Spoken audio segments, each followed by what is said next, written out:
I welcome you to another live stream from our studios. With us here, two special guests. We have David Wood, and we also have the Apostate Prophet.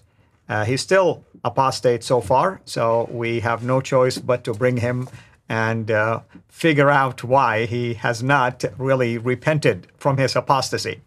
With that in mind, David, what are we going to talk about today with Apostate Prophet and the rest of the people who are joining us? I don't know. Maybe we should take questions or something. What do you think? Yeah, that's a great idea. Wait, first, do we have AP? Can he hear us now? What's going on there? I think he can, because he did smile when I said certain things. So yeah, he can hear us. I want to. Oh yeah, I hear the melodious sound of his voice. Can everyone else hear him? Well, AP, how are you?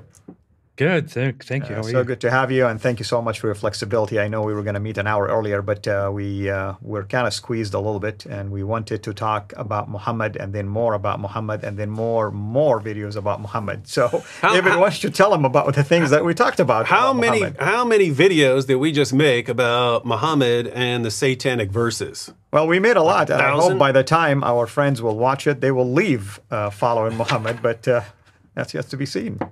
So we talked about the satanic verses. We talked about the worship of Muhammad. We talked about idolatry and forms of idolatry in Islam. And all of these things, of course, I'm sure AP is familiar with them. But let me ask you, AP, when you were a Muslim, whether devout or non-devout, who was Muhammad to you, or at least Muhammad to your community, whenever you heard his name? He was the holy prophet, the most important human being to ever walk the face of the earth. He was everyone's beloved prophet, beloved man, beloved leader. We have to obey him fully, do whatever he says. And he was basically something like the assistant of God. It's like we have to acknowledge him together with Allah in order to be good, obedient Muslims. Yeah. And then he wanted to do like so many drugs and to what did we talk about before? He wanted to run around fornicating in the streets and do so many drugs and to urinate all over walls. He wanted those things so bad that he left Islam, even though he knows it's true. So he could do all these things. That's the story on the street, anyway. Yeah, well, I wanted to run people over and fornicate in the streets and drink a lot of alcohol and do drugs and buy homes with interest, which is why I eventually ended up leaving Islam. That's what they say. Anyway, at least he's honest, so that's the good part. David, what about our late brother Nabil? Now, when you were talking to him, what did you perceive in terms of his connection to Muhammad, relationship to Muhammad, for instance? Well, it was there are lots of Muslims like Nabil in the sense of very respectful, good, moral people. They're not running around doing a lot of the things that other young people might be doing, and so on. And so they come across as really good people. And Nabil was a really good guy. But at the end of the day, you find out that he's been given a completely warped picture of Muhammad. The information has been filtered for him by his community, by his family, by his parents, to make Muhammad seem like a really, really wonderful, great guy. And then he's told to imitate this pattern of conduct. This is Nabil's pattern of conduct. The problem is it's not the real Muhammad. It's a false Muhammad that has been made to sound really, really good. And so you're a young Muslim, you're following this Muhammad, and you end up imitating some very wonderful characteristics. You end up with some wonderful traits in your life. And then trouble arises when you start finding things out about Muhammad. And so various things started to bother Nabil. The first thing he admitted, and he didn't admit anything until after he converted about things that were actually bothering him. But the first thing that he said really started to bother him was Muhammad saying that you could take your captives as sex slaves, rape them, sell them in the next town, and so on. It's so interesting because he never gave me even a hint that was bothering him.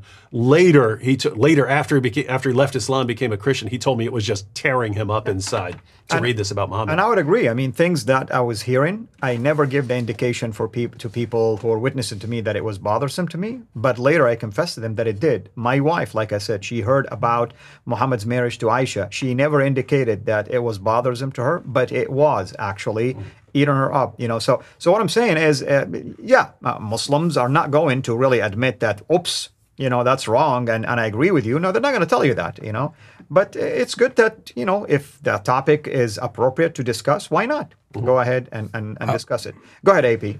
I want to add something to that. I mean, David basically explained it very, very well. But so when I was growing up, when I was a little Muslim child, growing up in a very devout Muslim family, I remember I had a series of books at my bedside that were Turkish, distributed by a religious Muslim organization in Turkey. The series was titled "My Beloved Prophet" in Turkish, and so the first picture that I got from who this guy is that we are following and that we are so loyal to was that he is a very beloved, a morally amazing guy.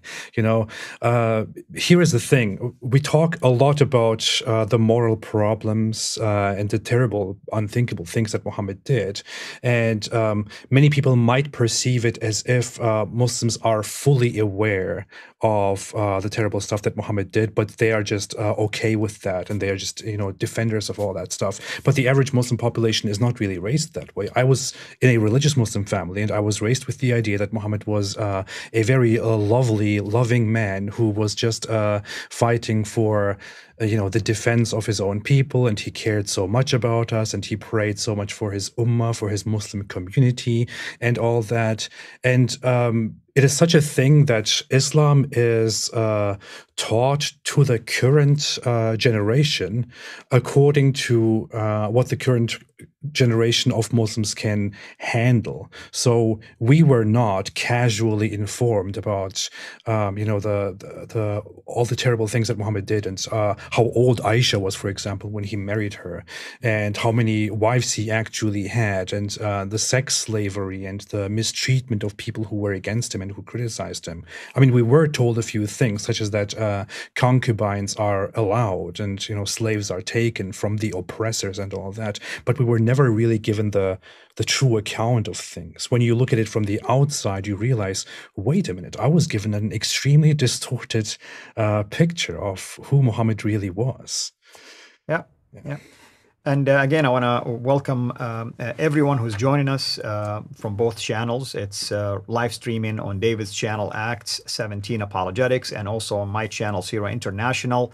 And we want to also, I want to thank my moderators and the moderators on David's channel, and we would encourage you to ask questions. Now, here's why I'm gonna be a little bit careful when I say ask questions. If your question does not contain the words Muhammad or Islam or biblical things, you can count on me not ever talking about him, because I've seen some questions right now that have nothing whatsoever to do with what we're saying. So if you feel like your question has been ignored, then your question was ignored. That's what I wanted to say. Hey, you know what's cool? We've got right here, we've got a former Muslim who's a Christian. We've got a former Muslim who's an atheist, and we got a former atheist who's a Christian. That's a miracle.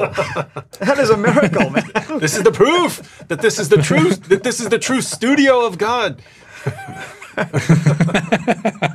So, AP, let me ask you this. Have you ever also wondered, growing up as a Muslim, about bowing down to the Kaaba, for instance, or the idea of the black stone? Have you ever thought, I never thought about these things really as idolatry, but have you ever wondered about things like this? The thing is, the mind is a little bit tricky. It's when you think about the past and how you thought in the past, you might perceive it as if you actually did think about those things the way you think about them now. So I'm not entirely sure, and I'm not sure if I thought about them that far, if I did really, perceive those things slightly as idolatry. But I think what I am sure about is when I was a Muslim and when I did learn about, the Qibla and the Kaaba and how we pray and all that. It did occasionally cross my mind a little bit that this is, that there is something strange to this. But I think I never pushed myself far enough to question that, because I was simply given the idea.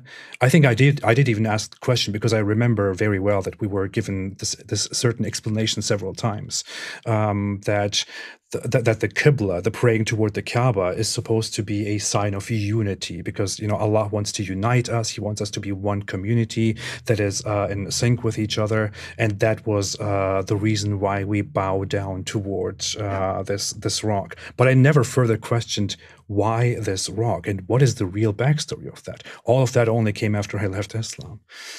Yeah, no, that's excellent. There is a question here, David, is saying, how can you? It used to be there. It's gone now. I did see a question that said, "What are women according to Islam?" You may want to ask our nominee to answer that question. What is a woman? What is women according to Islam? But you can actually give a reference from Surah 2. Your wives are a tilth. Your wives are a tilth. A tilth is ground you plow to sow your seed. Right? So women are a place to sow your seed, according to Islam. Yeah, you're supposed to enjoy them as you wish, whatever. That's right. Do. That's right. Yeah. So the question is, how can you encourage a Muslim acquaintance to think more critically about Islam without offending or upsetting them? So that's to both of you. Mm-hmm. And I see very similar questions. I've seen lots of similar questions that are along the same lines. What do you think, AP? I know it's very hard, because the indoctrination is such a big barrier in people's minds. Even if you show them so much reason, it's very hard to make somebody actually think. Often they need to have some motivator to dare to question their deeply seated beliefs. But I would say you could start with with analyzing the Quran and asking why you would trust Muhammad, and if there is any, even within the Islamic texts, for example, there is never any mention of Muhammad, of the people surrounding him witnessing, any of the revelations or the things that he does. The one thing that people will bring up is that the moon was split in two, and then you could ask them, how can you believe that the moon was actually split in two when it is simply absurd that in the 7th century nobody in the world witnessed such a thing? You can approach this from very different angles. It really depends on who we're talking about. Yeah, and I would add. Notice AP talks about asking Muslims some questions, and just keep in mind the difference, because one of the goals as far as getting Muslims to think about Islam and think critically about Muhammad is to get certain information into their heads that has not been provided to them, right? A lot of information that would cause them to doubt Muhammad has been kept from them. So you want to get that information across. But think about the difference here, right? If let's suppose that you're a Muslim coworker of mine, or we both go to the same school or something like that, and we start having a conversation. Imagine me saying, "Hey, did you know your prophet was a pedophile? He had sex with a 9-year-old girl. What sort of creepy pedophile is that?" Notice there's not going to be a lot of critical thinking there, right? Like defensive walls are going to tend to go. I know I talk like that in my videos. That's not the same way I would talk if I were just in a conversation one-on-one with a Muslim. But given some time, I would want to get that information across. So compare that. Hey, your prophet's a pedophile, where defensive walls are going to go up. The person is not going to be thinking critically. The person is going to be thinking about how to blast away at you in return, or how to get away from you as quickly as possible. Notice the difference between that and, on the other hand, me saying, hey, I was watching a video by, some wacko who calls himself the Apostate Prophet on YouTube. And he said that Muhammad had sex with a 9-year-old girl, that this was one of Muhammad's wives, and he was criticizing it and so on. But, you know, he's an atheist, so I would like to hear your perspective as a Muslim on this. So could you go ahead, I mean, would you be willing to look into that and then to give me your perspective on this issue, so I have, you know, a Muslim perspective and the perspective of this atheist? Notice you're not attacking there. You're asking someone for a Muslim perspective on the same issue. You are much, much, much more likely, I would say, to get a Muslim to start thinking critically about Muhammad doing that, because now it's going to be thinking, okay, well, I have to defend my prophet to someone who's asking for information because I have to refute the apostate prophet and show the truth about Muhammad. So that's someone who might do a little bit of studying on how he could actually defend Muhammad. But in the process, he's going to learn more information. And then as the Muslim comes back and gives his response, you know, you'll be inclined to just, no, that's stupid. No, that's not a good response. Give a little bit of leeway. You can raise some issues with what he has said. You can also just, you know, thank him. Thank you for giving me your perspective on this. And would you mind if I had any further questions that I could ask you? Could I come back and ask you more questions, and then come back with something else, or come back with another point about Aisha and so on? And over time, since now the person is interacting with you and not just mad at you and doesn't ever want to talk to you again, you'll get a lot more information into the Muslim. And because he's actually trying to wrestle with the issue so that he can explain things to you, he ends up thinking a little critically in the process. No, hold on a minute, David. What if the person questioned raises this amazing objection, this very well-informed objection, and says, but what about all the English kings who also married, you know, little children? Or well, then you're just refuted. It's game over. It's ball game. I really like this setup, by the way. It looks like here it looks like I'm watching over you too. So, yeah, oh, that's cool. Yeah, that's great. Actually, I'm judging you here. So I saw a question. I cannot remember now which one it is, to be honest. Yes, this is the one.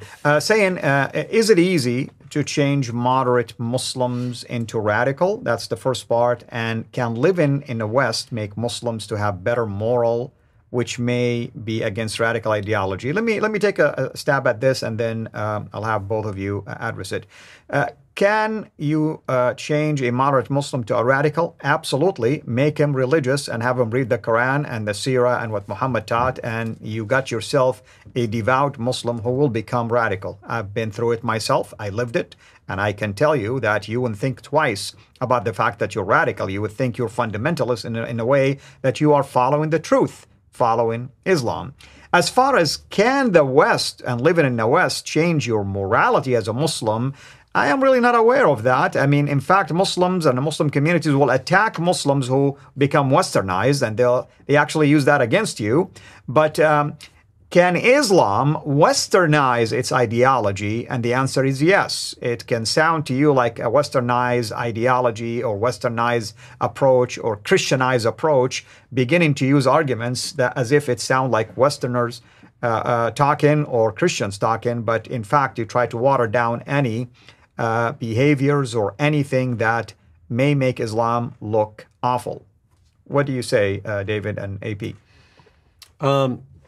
Yeah, I mean, it's going to depend on the person. It's not like you could just radicalize anyone. And I made a video about this a long time ago called the Jihad Triangle, and I point out that you know, getting an actual jihadi isn't just one factor. It's a combination of factors. So someone might not be radical for multiple reasons, right? He could just not know that Islam teaches. He might not have an accurate understanding of what Islam teaches, and so he might have no intentions at all of subjugating the world or anything like that.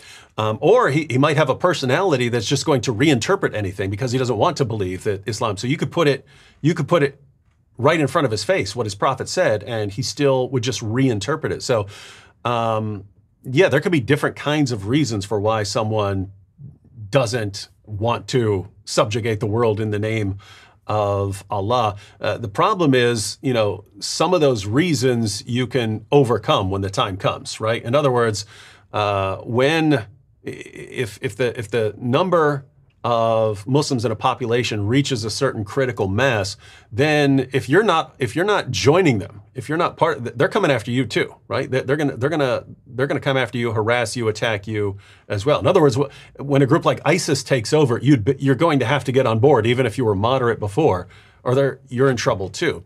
And so, yeah, it's just a sad situation. That's you're sort of in trouble either way. Yeah. AP. I think you both said a lot here, and it's all appreciated. I just want to add a few things.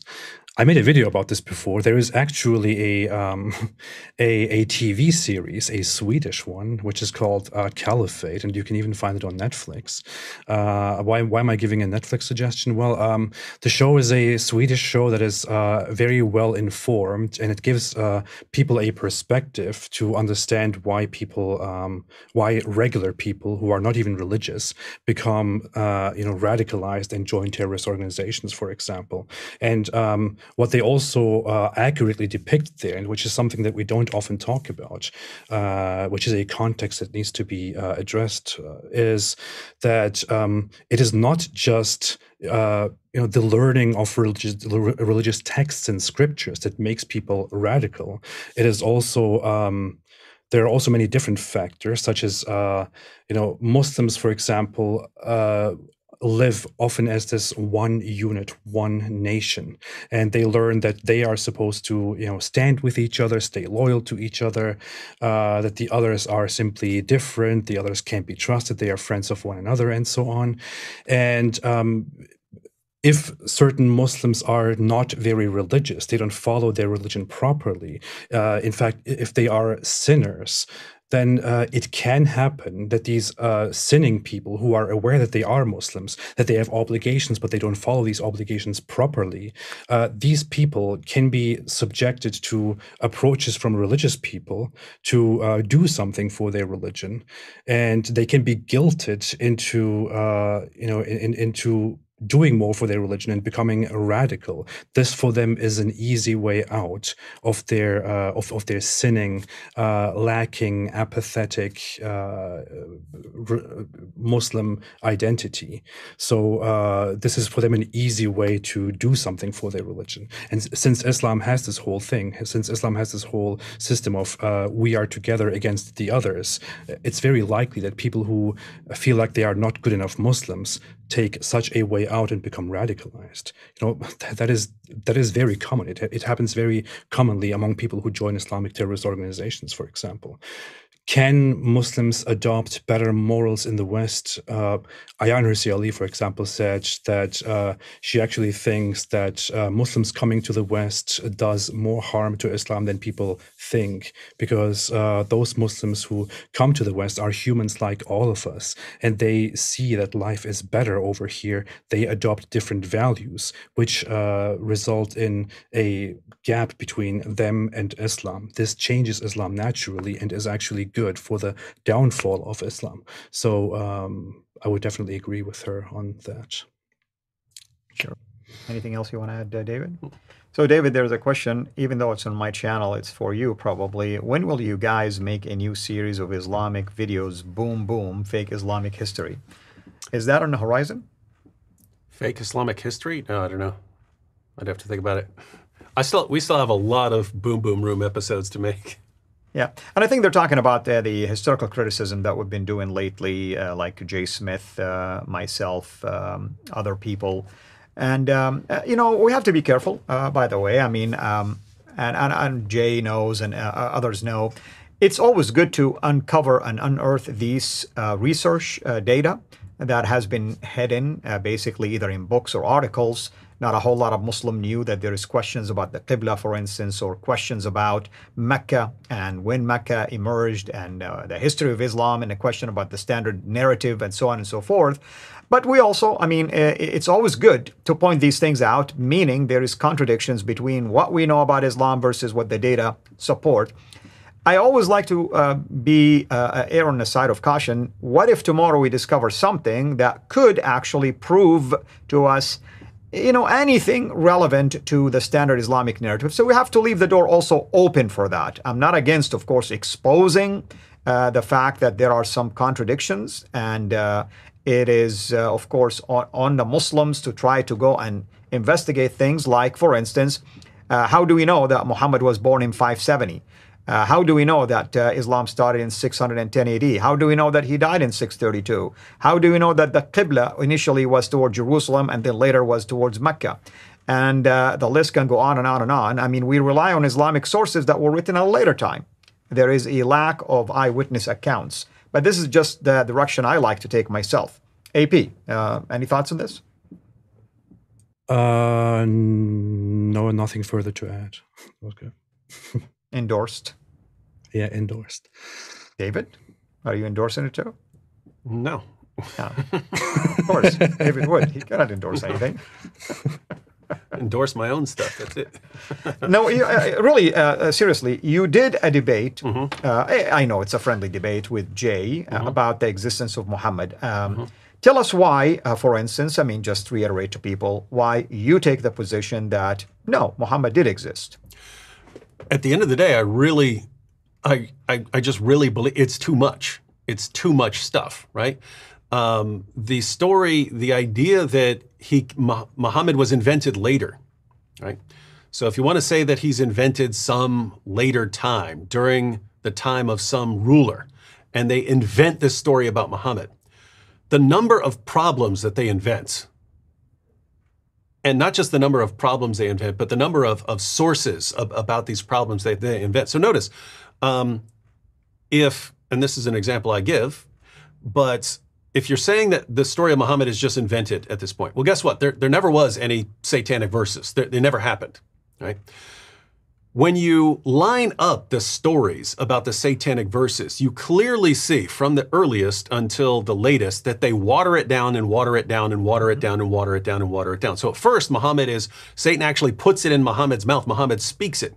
Later sources, it's just Satan speaks it and imitates Muhammad's voice to make it sound. Still later, suddenly the story is taken out and the pagans are bowing down in honor of the revelation, but they don't even say what the revelation is, right? It slowly gets watered down. But guess what? None of that ever happened. Nothing there. So you're saying that someone invents the story about Muhammad delivering and invents the story about it being watered down and invents another story about it being watered down and invents why are you inventing any of that?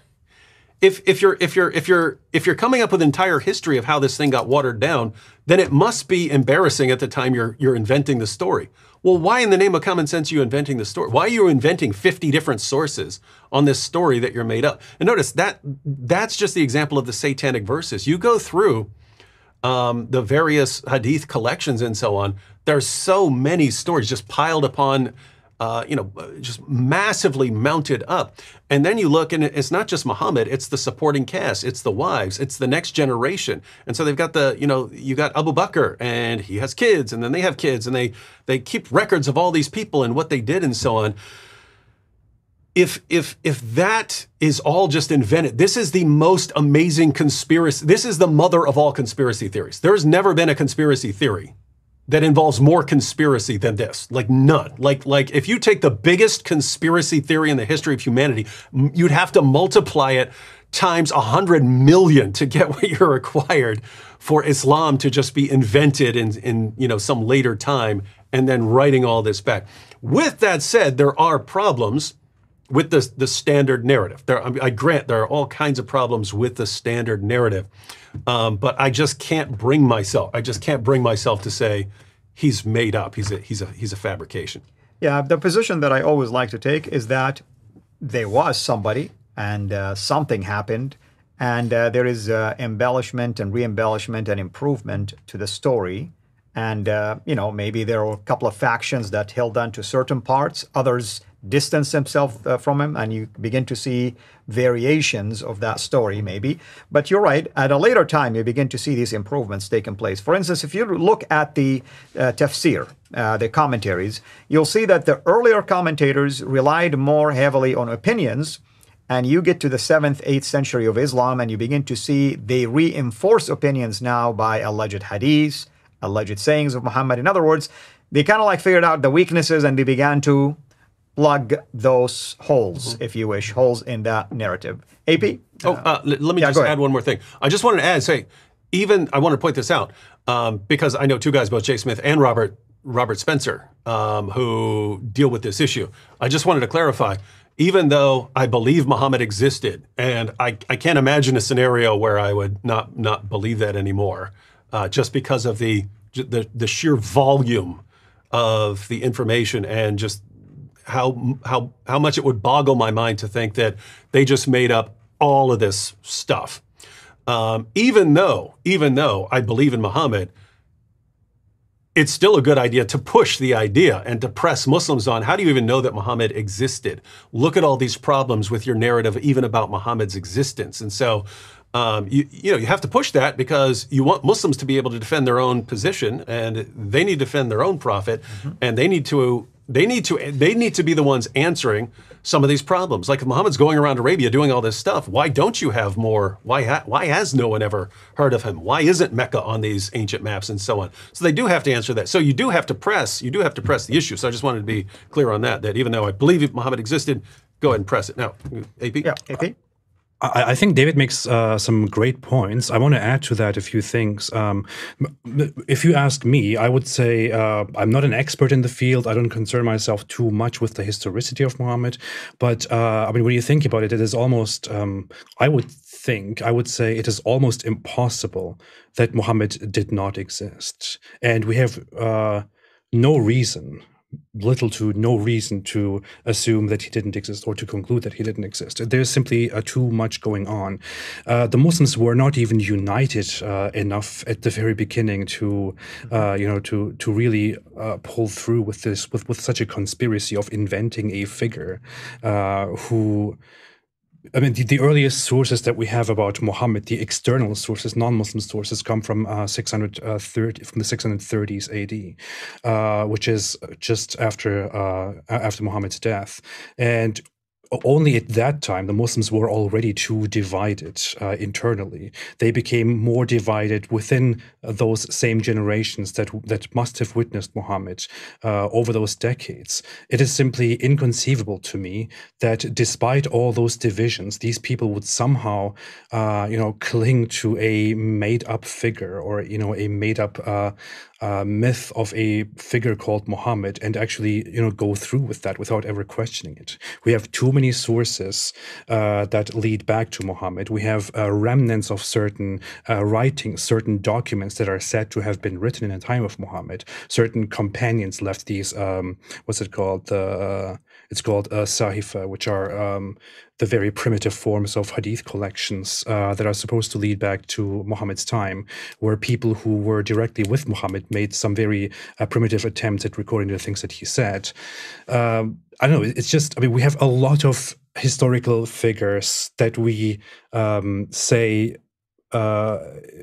they existed, and we have much less evidence for their existence than we have for Muhammad. So by historical standards, looking also at the historical consensus on the historicity of Muhammad, I don't think we have any reason to conclude that Muhammad didn't exist.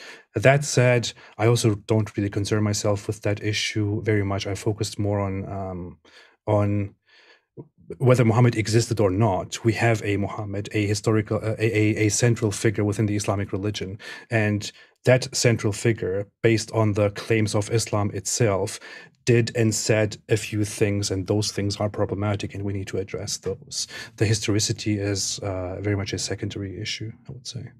Yeah, thank you.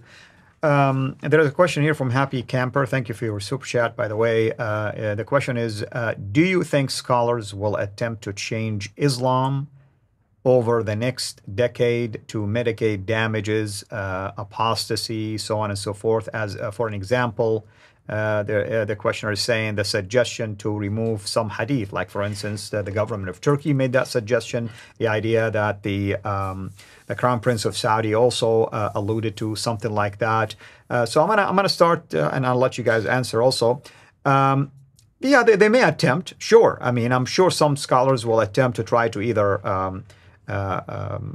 clarify things, try to fix things, plug some of the holes, maybe even water down some of these things in the hadith or in the seerah, whatever the case might be. But we're living in a digital age where it will be impossible for anyone to hide basically hide everything because someone has a copy of it. Someone have kept it somewhere, and someone going to come back later in the future and show that what you're saying contradicts what I have. For instance, you look at examples, just in history alone when it comes to the history of the Quran itself. While we are told that the Quran is perfectly preserved, we have evidence today that there are Quranic manuscripts that have corrections in them. The idea that Uthman burned all competing copies, well, we know that that's not true, even from Islamic own sources, because we have someone by the name of Ibn Mujahid 300 years later, after the time of Uthman, still had to deal with variant text reading. So what I'm saying is, it will be impossible to just change history just because you decided that you want to do that. Are they going to attempt to do some cleanup work? Sure. Clean up at aisle 7, I'm sure they're going to do something like that. So, yeah, David? I want to give a very quick response to this. Yeah, I'm just going to give a quick response too. And no, David, you need to wait. First, I respond. AP first. Let the atheists last, all right? Christians first, atheists last, all right? No, I would just add very quickly that I think you'll have both reactions, right? Because Muslims are seeing apostates leave, people leaving Islam, and you can have two basic reactions. One, we need to fix Islam so that people aren't as bothered by it and they don't leave. But the other reaction is we're not being devout enough and we're compromising, and that's why people are leaving Islam. Because you do have like Daniel Hakikachu and people like that and his followers who are, no, we need to state exactly what Islam teaches and not be ashamed of it, and that's the way forward. So I think you're gonna have both reactions. Yeah, AP, you get the rest of the day to take over. Yeah, go ahead and embarrass. Oh, fantastic. I see David lost some weight. He's really trying, I guess. I don't know. Aside from that, he hasn't been eating anything. Trust me on that. I know. I understand. Well, see, now he Now I lost track of my thoughts. It's about whether scholars are gonna tweak. Oh yeah. So what I wanted to say in response to the question is, what do you mean by attempt? I mean, Muslim scholars have been doing that forever. Mm-hmm. They have been trying to change Islam and trying to rewrite the sources of Islam from the very beginning. The problem with that is, I said this before, you can't change Islam. It's just a very futile attempt. The Quran is there. You either have that Quran as an authentic source or you don't. If you prove at some point that the Quran had additions or modifications, and Muslims come to accept that as a fact, then Islam is done with. It's over. There is no, you can't possibly get out of that. You can't change that, because that is the fundamental claim that Islam relies upon, that the Quran is the perfect word of Allah that was delivered and perfectly preserved verbatim as it is. If you discover and agree that there were changes made, then Islam is done. It's over. When it comes to the hadith, there are already attempts. There have been attempts forever to say, well, this hadith is actually not entirely correct. This one is not true. Muhammad also said this and that. There is already a huge disagreement on that within the Islamic community today, as has been the case forever. But we have a concept called mutawatir hadith in Islam. I'm sorry, I said this would be a short response, but apparently it's not. That was a lie. No, I told you to take forever. We have a concept called mutawatir hadith, which are, by Islamic standards, hadith that are agreed upon to be authentic, because it is inconceivable that so many people came together and invented this hadith. That is a definition by Islamic standards. And those hadiths already contain too many problematic things, be it historicity, theology, the scripture, the morals, and all that. So attempts will be made, but it will never be successful. It will only end up breaking Islam apart. Agreed. Hey, it's funny. People are saying when you said David's not eating, they all said, "Hey, David's fasting for Ramadan."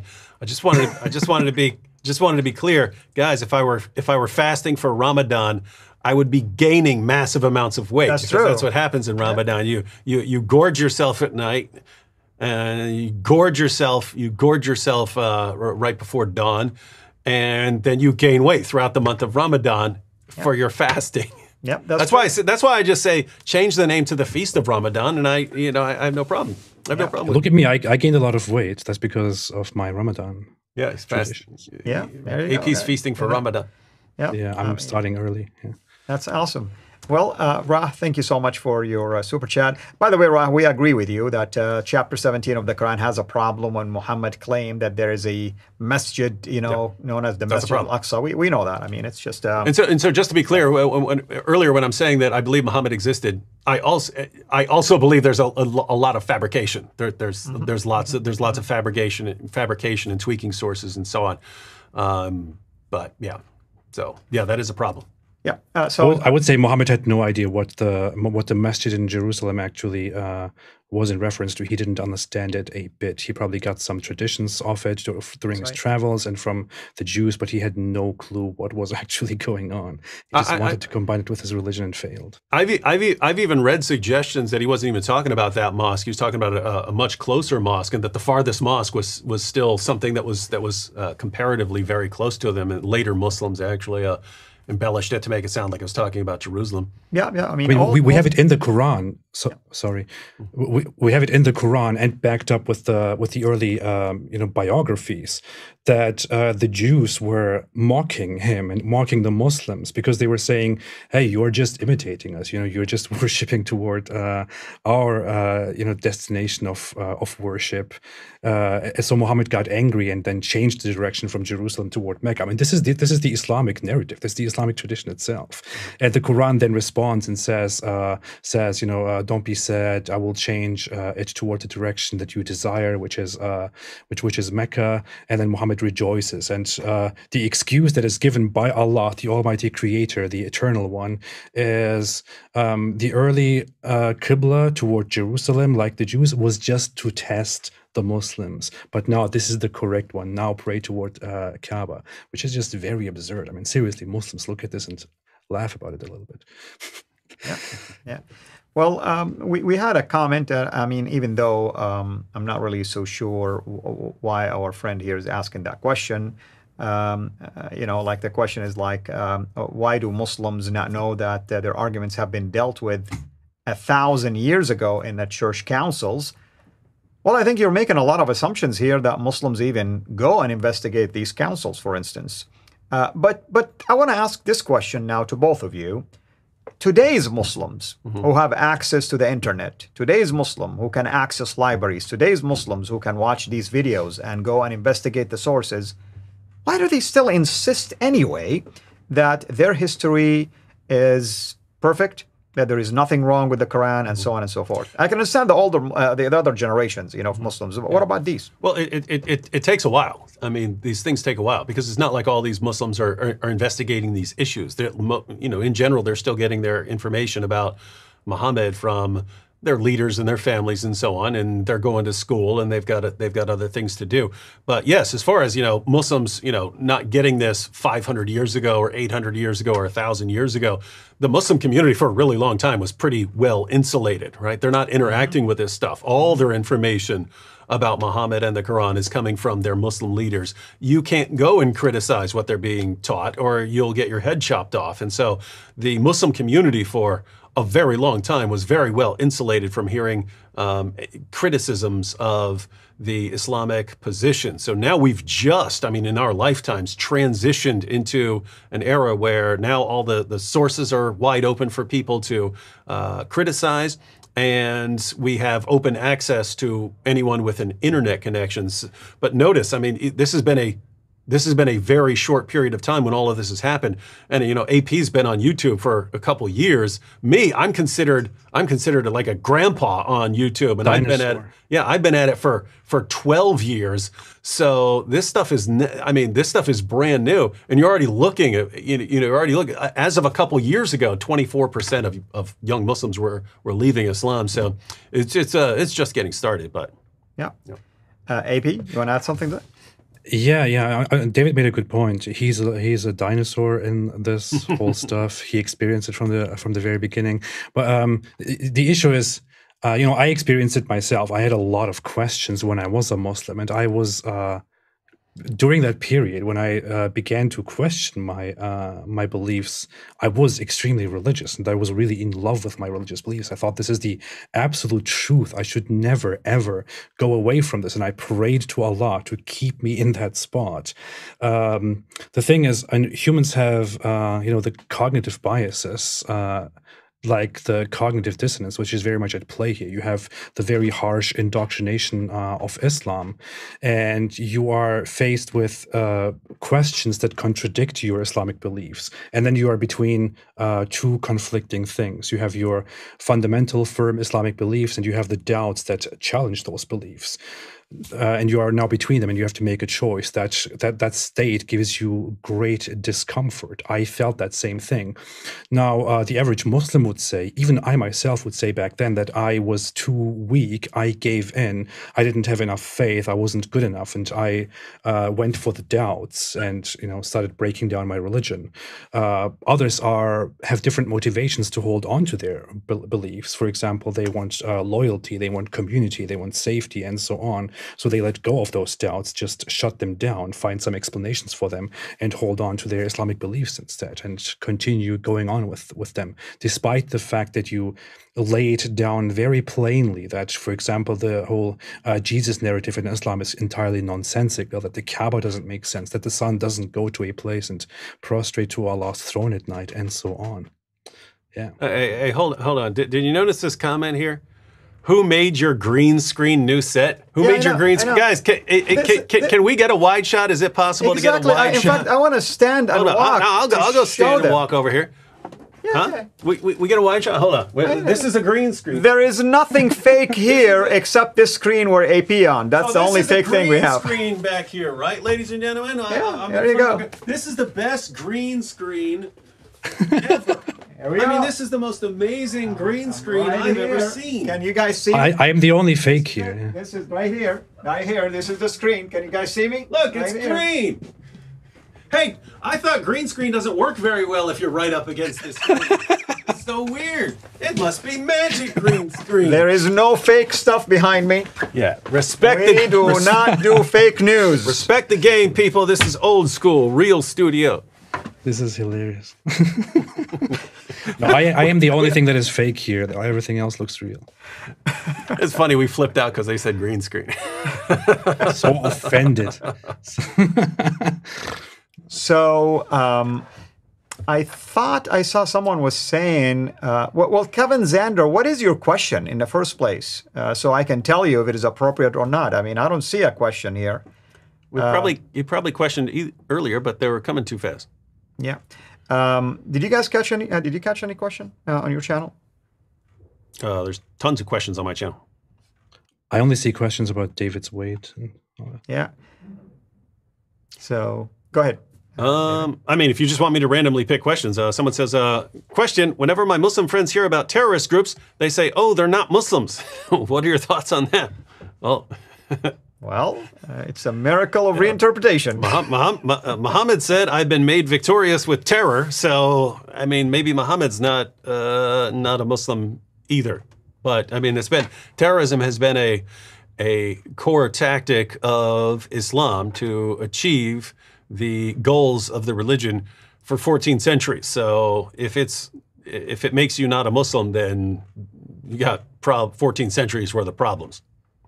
Let me tell you something. I learned as a Muslim, and I can reaffirm this in basically every book of Islamic creed, that a Muslim may never claim that another self-professed Muslim is not a Muslim or is a non-Muslim unless that self-professed Muslim explicitly says, I am not a Muslim anymore, or I don't believe in Allah anymore, or openly and willingly and knowingly contradicts with a very clear Islamic doctrine. For example, the Muslim is told you have to pray 5 times a day, and then the Muslim says, yeah, I know it says that, but I don't think so, then that person can officially be declared a non-Muslim. Otherwise, you are not allowed within the Islamic creed and the Islamic religion to say this guy is a non-Muslim, this guy is a non-Muslim, this guy is a non-Muslim because he kills innocent people. This is simply not something that you can do. This is an invention in our time. So it's not compatible with the Islamic theology itself to do that. I'm going to address Kevin's question, and then we can go back again. David, I think there is a question I think I noticed on your channel as well. So, Kevin, you're saying, why hasn't God allowed someone like Elijah to come on the scene and expose Allah just as Elijah exposed Baal? Well, it doesn't work that way, Kevin. I mean, if God wants to do this, well, every day he's going to send us somebody, because every day there is something fake. But I can tell you an answer, since you're using the Bible and Elijah in the Old Testament. We just did this in a series that we were recording earlier, and I talked about Deuteronomy 13. Look what Deuteronomy 13 says, starting from verse 1. If a prophet or a dreamer of dreams arises among you and gives you a sign or a wonder, and the sign or wonder that he tells you comes to pass, and if he says, let us go after other gods, which you have not known, and let us serve them, you shall not listen to the words of that prophet or that dreamer of dreams. Notice what the reason is. For the Lord your God is testing you. Okay? So we know that God is testing us based on what? Based on the truth that he has revealed to us already. Jesus says, false prophets and false messiahs will arise and deceive, even if possible, the elect. Notice what Jesus is saying? So we have the truth already. I don't need God to send me another prophet to be able to figure that out. He already sent me Jesus, and it's done. That's it. And we have the Bible, we have the Word of God, and that's what I would use to test basically what is false and what is not false. David? We're good. No? You refrain from that? AP, would you like to use the Bible all the time, AP? So go ahead and give us an answer. I agree. There you go. Thank you. So there's a question on your channel here. What's that? Did Muhammad think... Did Muhammad think Dul Qarnayn was a Muslim? Yes. Yeah, he did, of course. He was a rightly guided guy who was doing a lot of amazing things given to him with the power of Allah.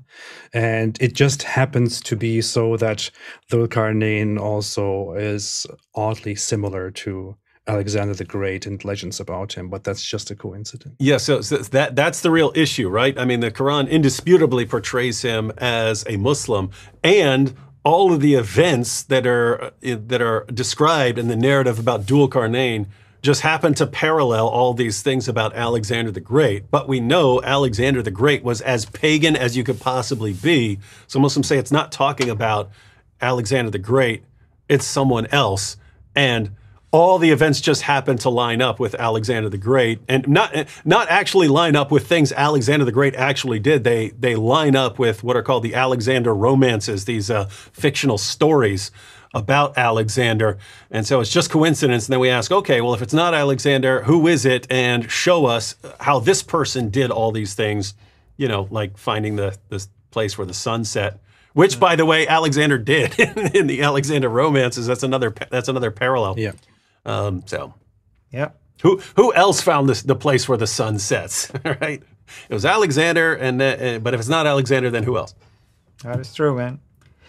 Well, I don't see any questions so far related to what we're talking about. AP, tell us anything new you're working on. Any videos people should expect. Definitely. I just wanted to address a very quick question here that I missed. Somebody asked. Al-Fadi and AP, have either of you investigated why Imam Abu Hanifa was imprisoned by the Abbasid Caliph for 14 years? He died in prison. He was a scholar from Umayyad era. So how does this relate? Well, okay, I don't know if we actually want to go into this. This is very off topic and lengthy. But yeah, Imam Abu Hanifa was one of the greatest Islamic scholars, the founder of the first school of Islamic jurisprudence, the Hanafi school. And many of these scholars who later became extremely respected, like praised so much and held in such high regard, were in their own times not not very much in agreement with their Islamic rulers and their caliphs, who were pursuing different understandings of Islam. So they got in a lot of trouble. Imam Abu Hanifa and Ahmad bin Hanbal, for example, he was also another one who was very greatly in trouble with the law, because the Muslims were not united. They had no unanimous agreement on what Islam actually is. They were extremely divided on how Islamic law should work and what Muslims should, definitely believe and not believe, and what they should accept and reject. So Muslims fought each other and resisted against each other and engaged in extremely heated debates, which ended in things like imprisonment and death. But yeah, that's just a backstory of Islam that many people are not aware of nowadays. That's right. But if anyone wants to add anything to that, no. I mean, I think you did good. If you want to add even more, go ahead. No, I'm fine. Quick ones. Mert says maybe it's out of context, but what kind of doctor Brother Wood is? We don't know. That's the question. Does anyone know what the kind of doctor Brother Wood is? A medical doctor? Isn't he a medical doctor? DSM doctor? DSM-5 doctor. Can you say, I'm a medical doctor? Yeah. I'm a medical doctor. Yeah. In reality, it's philosophy, so nothing to do with medicine, philosophy. Yeah. Wonderful. Let's see. Looks like there are other so nothing, basically. Yeah. Hell slide question. Muslims try to draw parallel between moon splitting and sun standing still by Joshua to say, if you have no problem believing that, then why are you mocking the moon splitting? Why are you mocking the moon splitting, David? I have no problem with God splitting the moon or doing anything miraculous. The idea is, and you can. To be clear, you can have Christians that interpret Old Testament miracles in various ways, as is the universe coming to a stop, or is God performing some miracle to keep the sky lit up for the purpose of the Jews as they're fighting, or something like this. But if we're just sticking with this, if we're just going with the straightforward text, the claim is not when it comes to Muhammad, the claim is not that God can't perform a miracle, or that it's absurd that God could perform this miracle. AP's objection is that there were tons of people around at this time, and there are tons of people writing around this time across the known world at the time. So why isn't anyone else talking about this? Why is no one else talking about the moon being split? There would have been plenty of people to see it. And the Muslim response is, well, they were all sleeping.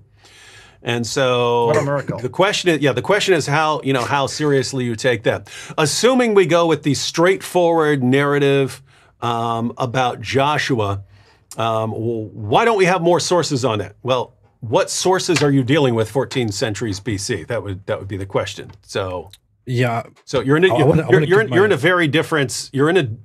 You've got 2,000 years of a gap between those events. But with that said, you can raise the same objection. Why haven't we heard more of that? Or something. You can raise the same objection. But go ahead, AP.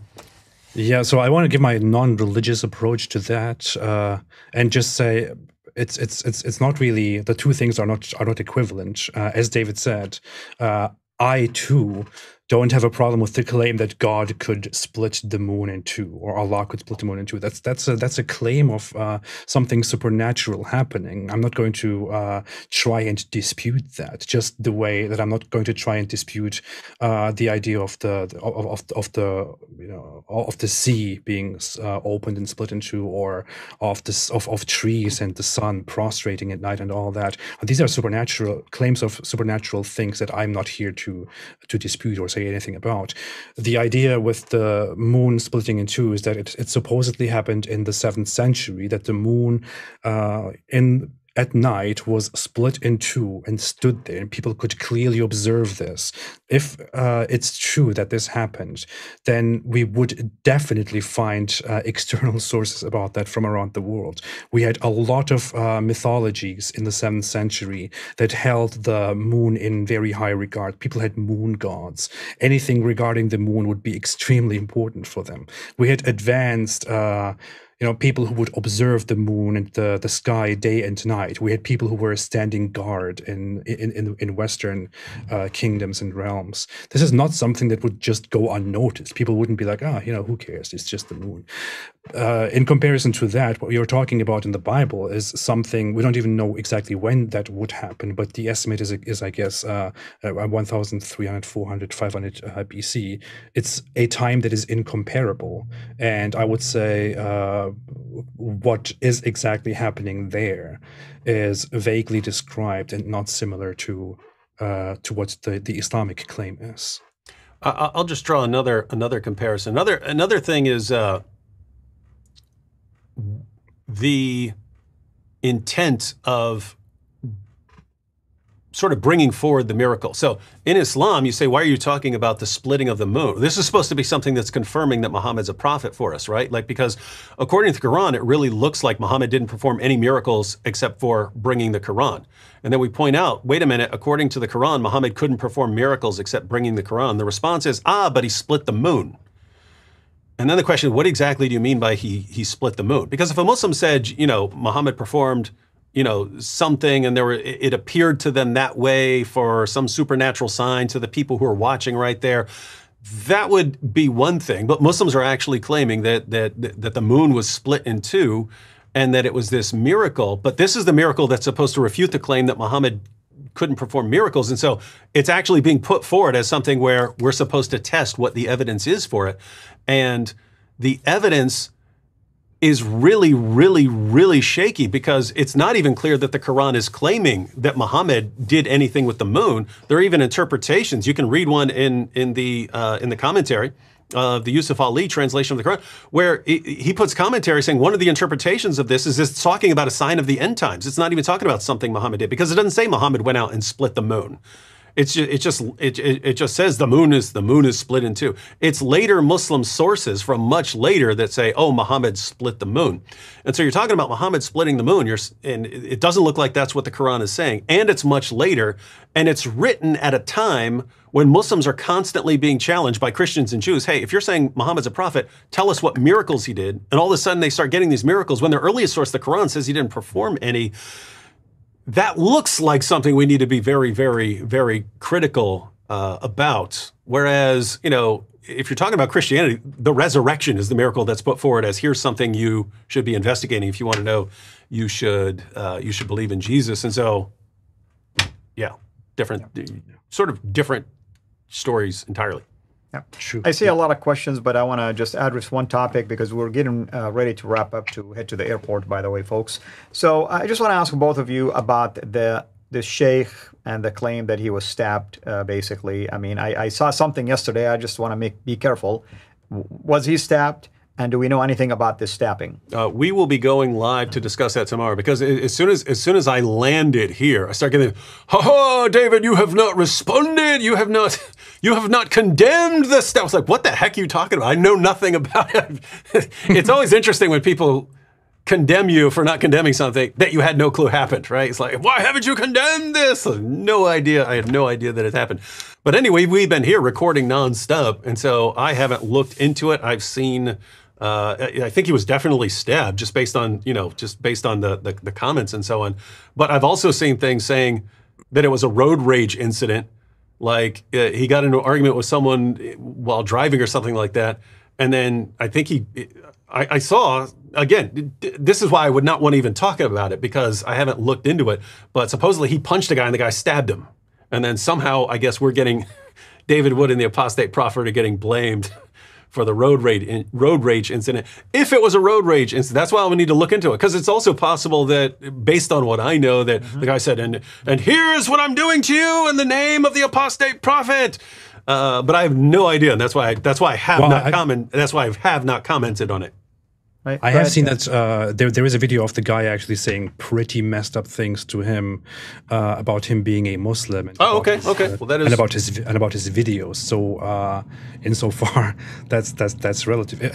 okay. So that's not normal. That's not normal. If that's road the rage, case, then definitely yeah. we certainly I can. But it could also be true anyone that can be David is responsible for the stabbing. That could also be true. But we will discuss that tomorrow. We actually have a live stream set up where we will be reacting to that David Wood and I tomorrow. So we can extensively talk about that once we learn more. So the idea is we will look into it before tomorrow, and then after we've looked into it, then we will comment and we will condemn where condemnation is due. And That's right. if someone is stabbing our friend, well, whatever you're stabbing, Uthman ibn Farouk for, then we would condemn you for using violence. But I mean, especially if you're just doing it, not some nut job in a road rage incident, but actually, hey, I'm targeting him because of his videos or something like that. Guess what? None of us want people getting stabbed over videos here. That is true, and no, I mean it's absolutely wrong. Even if we disagree with his views, that doesn't give anyone the right to go and just stab somebody just because you don't like what. That's the United States of America, man. And that's why he's here. And that's why he has the right to express his views and everything. So I have a comment. Thank you, Ragain. You're saying, isn't Islam a polytheistic, basically, as they must pray to the black stone and run between two hells? Yeah, absolutely. I mean, everything. We did talk about this today also. We did a video, I think, on that. And yes, everything about the rituals of Islam has either a shade of polytheism in it or was adapted from a polytheistic culture, and then it was Islamicized, if you wish. AP, you want to add to this? Same. There are many aspects of Islam that are based on pre-Islamic polytheism. I'm actually working on a video where I want to talk about all the pagan aspects of Islam. I'm not sure when I'm going to publish that, probably within the next few days. But there are a lot. I mean, the Kaaba, the Black Stone, the Hajj ritual, just too many things. Yeah. Well, we have at least a couple of minutes left, folks. Anything else you want to add, David? I would just agree. Really, really pagan. Yeah. I mean, anytime, you're touching a stone or kissing a stone or bowing to a stone, it doesn't take a rocket scientist to figure that out. I mean, it is a stone and you are worshiping a stone. Even if you tell me it represents a deity, that means your worship is going through the stone and somehow making its way to the deity. And matter of fact, everyone be sure to subscribe to Al-Fadi's channel, because we just made videos discussing some of this. And an example is the story of the satanic verses where the Alat, Alusa, and Manat were these like bird goddesses who would carry your prayers to Allah. And then, of course, every Muslim would recognize that as a bunch of pagan nonsense. But then Muhammad tells his followers that chapters of the Quran are going to appear and intercede for Muslims as flocks of birds. So notice, it is completely a replacement paganism, right? It's, hey, you guys like the ideas of these birdies carrying your prayers to Allah and interceding for you, but yeah, it can't be other goddesses. We'll just make it the Quran. So now chapters of the Quran are taking the function of Alat, Alusa, and Manat. But you ask Muslims, hey, was it paganism when it was Alat, Alusa, and Manat interceding for you as these birds? Yes, that was paganism. Okay, when it's Surat Al-Fatiha and when it's Surat Al-Imran and Surat Al-Baqarah, being these birds who are interceding for you, is that paganism? Flocks of birds. Is that, flocks of birds interceding for you. Is that paganism? No, it's pure Islamic monotheism. Just pure Islamic monotheism. You can, in Islam, you could just take anything, any pagan practice in the history of humanity, and just say, we're now saying it's pure monotheism, and it'll suddenly become pure monotheism. I mean, the black stone will testify on the day of judgment. You greet it when you go to Mecca. You love it. You kiss it, and on the day of judgment, it will rise and will testify and say, "Hey, this guy, greeted me." So, well, I hope the darn thing will remember how many times I kissed it.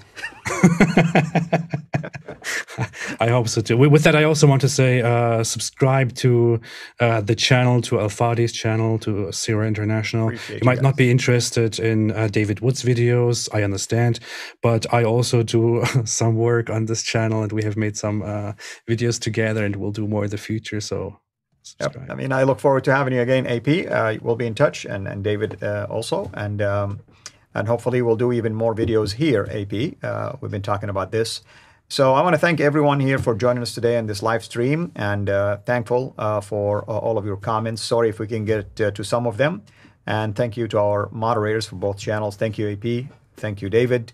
And again, when are you guys going live tomorrow? Have you decided what time for people? Yeah, it's already set up on his channel. Yeah, I didn't ask David. I just set it up. He'll just have to comply with that. All right. So you guys, it's going to be on your channel, AP? Yeah, yeah.